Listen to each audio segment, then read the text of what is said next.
Hi, I'm Luke Robbins, and this is my demo for Space Invaders Milestone 1.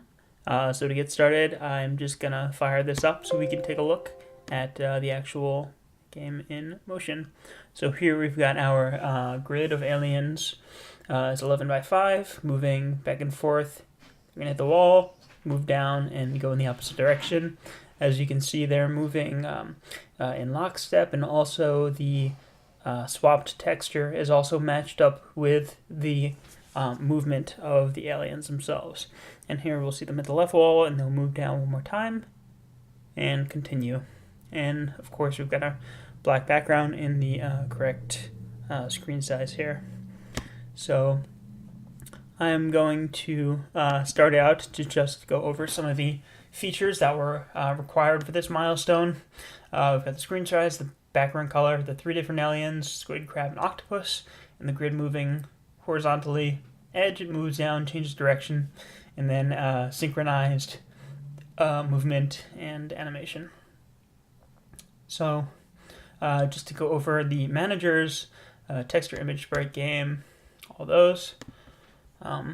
Here we go. You can, I'm sure, see we've got a game object manager over here.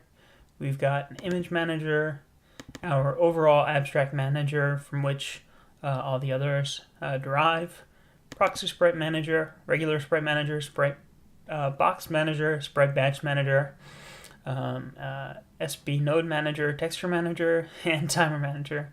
So we've got plenty of those to keep this game nice and organized and control our object pooling.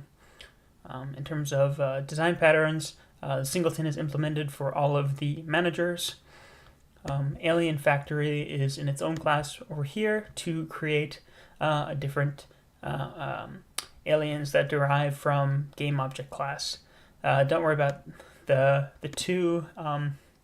Visual Studio was just kind of complaining at me, and I did that to shut it up for the time being.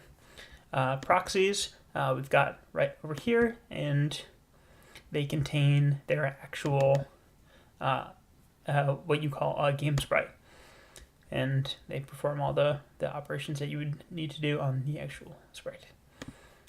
Command, we've got animation. There are two kinds of sort of animations. We got this one, which is swapping the image, as we saw, and then there's also one for moving, which is also under command, and that's just moving the grid.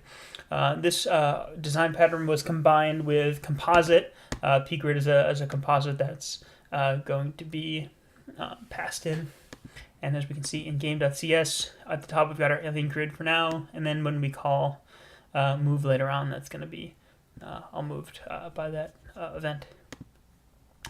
Command, composite, I just showed you, and priority queue, the sorted insertion to the add. So what we do is we do a base add, and it starts at the beginning of the list, and from there I walk it forward to its proper position based on all the different cases and fix up the pointers. As I mentioned in my previous video, this definitely caused me a bit of a headache, but I do seem to have it sorted out in the end. Iterator and observer I'm going to have to save for later. To be honest, I finished up everything needed for this milestone, cleaned it up a bit, and then unfortunately had to turn my attention to Andre's class for a bit, but I definitely can see that this seems to be headed in the right direction, and it feels pretty good. So I think that's about all I have for this, and the rest of it you'll be able to see in the code here. So I'm just going to close this off.